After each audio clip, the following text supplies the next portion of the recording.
Hi, I'm Spiro. Today we've got a 2017 2.2 litre Ranger.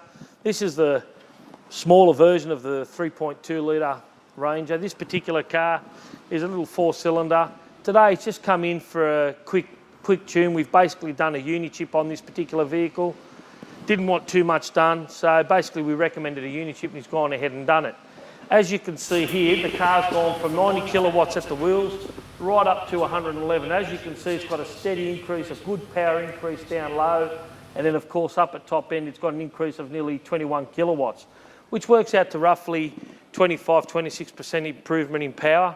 But the key thing is here is to look at the torque. As you can see here, the torque comes up now to roughly just on 4,000 newtons of torque at the wheels from 3,000 newtons of torque at the wheels. So that's a 30% improvement in torque. So this car has gone from roughly 300, 320 newton meters of torque up to about 400. So it should feel really good to drive.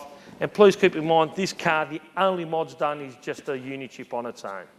So if you've got a Ford Ranger that you'd like tuned, whether it's a 3.2 or a 2.2, give us a call here at Auto Tech Engineering or look us up, see what we can do for you.